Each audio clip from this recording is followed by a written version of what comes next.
Now I'll start the brain teasers of chapter perimeter and area. पहला question देखो, diameter of a circle whose circumference is 22 centimetre is. तो circumference 22 दे दिया, तो इसका मतलब 2 pi are equals to 22 है. यहाँ से 2 इंटू 22/7 इंटू आर करके क्रॉस मल्टीप्लाई करके रेडियस निकालेंगे, फिर इंटू 2 करके डायामीटर. सेकेंड है एरिया ऑफ ट्राइंगल जिसका बेस और हाइट दे दिया. तो ये क्वेश्चंस हम नहीं डिस्कस करेंगे बिकॉज एरिया ऑफ ट्राइंगल क्या है, डायरेक्ट फॉर्मूला में पुट करना है. थर्ड है कि area of field is 50,000 hectare metre square, sorry 50,000 metre square. तो इसको हेक्टेयर में कन्वर्ट करना है. तो 1 hectare equals to 10,000 metre square होता है. तो इसको मीटर स्क्वायर में कन्वर्ट करने के लिए 10,000 से डिवाइड कर देंगे, मतलब जस्ट रिमूव 4 zeros. तो the answer is 50 hectares. Question D में है which of the following is the circumference of a circle. तो ये आर स्क्वायर वाला तो हो ही नहीं सकता, तो अब है या तो पाई डी या 2 पाई डी. तो एक्चुअली में सर्कमफरेंस का फॉर्मूला क्या है, 2 पाई आर.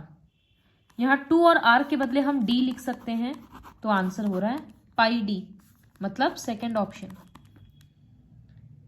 उसके बाद क्वेश्चन ई है find the area of right angle triangle whose sides containing the right angle. इसका मतलब ये दोनों साइड दे दिया, 5 डेसीमीटर एंड 12 डेसीमीटर. तो half into base into height निकल जाएगा एरिया. पैरालेलोग्राम वाला भी खुद से करना है. Question number B, find the height of rhombus whose area is 168 decimetre square और कॉरस्पॉन्डिंग बेस इज 21 डेसीमीटर. तो यूनिट हमेशा देखना ठीक है या नहीं, डेसीमीटर और डेसीमीटर स्क्वायर ठीक है. तो रोम्बस का 2 फॉर्मूला होता है एरिया ऑफ रोम्बस. एक होता है बेस इंटू हाइट और एक होता है half into diagonal 1 into diagonal 2. तो यहां पर तो डायगनल्स नहीं दिया है, बेस और हाइट के बारे में बात कर रहा है, तो हम लोग भी वैसे ही लिखेंगे. अब बेस दे दिया 21, तो इंटू एच इक्वल्स टू 168. तो हाइट कितना होगा, 168/21. कट करके 8 आ रहा है. Height equals to 8 decimetre. Statements खुद से लिख लेना है. क्वेश्चन नंबर सी है कि एक 44 सेंटीमीटर जितना लंबा वायर था जिससे सर्कल बना दिया गया. तो सर्कल का डायामीटर चाहिए. तो length of the wire equals to circumference. तो length of the wire 44 equals to 2 pi r. यहां से रेडियस निकालो, फिर डायामीटर निकालो. तो उसी तरह से एरिया ऑफ अ सर्कल दे दिया, जिसका एरिया ऑफ अ सर्कल निकालना है जिसका सर्कमफरेंस दे दिया. तो सर्कमफरेंस दे दिया, वहां से रेडियस निकाल सकते हैं, रेडियस के बाद एरिया निकालो. क्वेश्चन ई में find the area of a rhombus whose one side is 8 and height is 0.8 decimetre. तो इसमें बेस इक्वल्स टू 8 सेंटीमीटर और हाइट इक्वल्स टू 0.8 डेसीमीटर. तो एरिया तो बेस इंटू हाइट होगा, लेकिन यूनिट सेम नहीं है. तो कन्वर्जन का क्या सिस्टम है, मीटर, डेसीमीटर, सेंटीमीटर, फिर मिलीमीटर. जैसा कि पता है नीचे जाने के लिए इंटू 10, ऊपर जाने के लिए डिवाइडेड बाई 10. तो यहां डेसीमीटर से सेंटीमीटर में आने के लिए इंटू 10 करना पड़ेगा ना, तो इसमें 0.8 इंटू 10 कर देंगे, तो ये 8 सेंटीमीटर बन जाएगा. फिर एरिया निकाल लेंगे.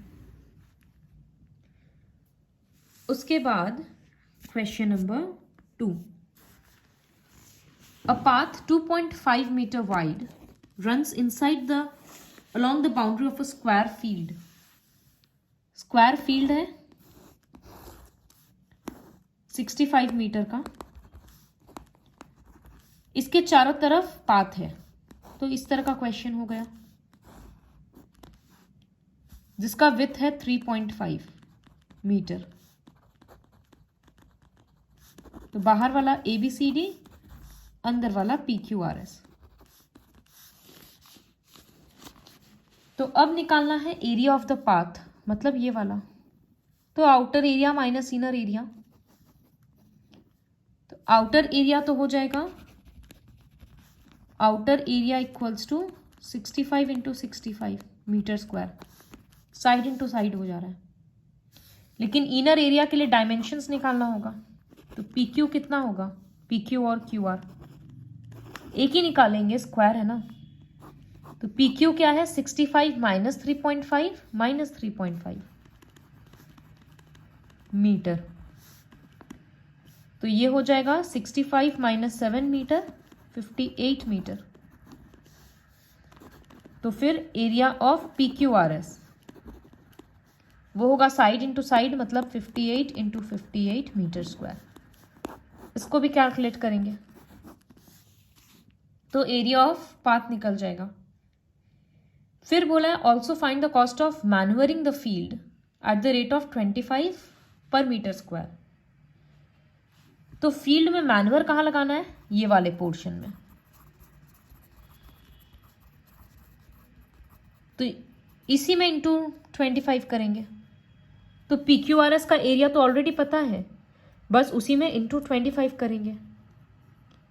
तो लिखेंगे cost of manoeuvring equals to ₹25 into ये वाला जो एरिया आएगा यहाँ पुट करेंगे। अगर पाथ को कंस्ट्रक्ट करना होता तब हम लोग एरिया ऑफ पाथ निकालते। यहाँ एक लाइन स्किप हो गया। एरिया ऑफ पाथ होगा बाहर वाला एरिया माइनस अंदर वाला एरिया,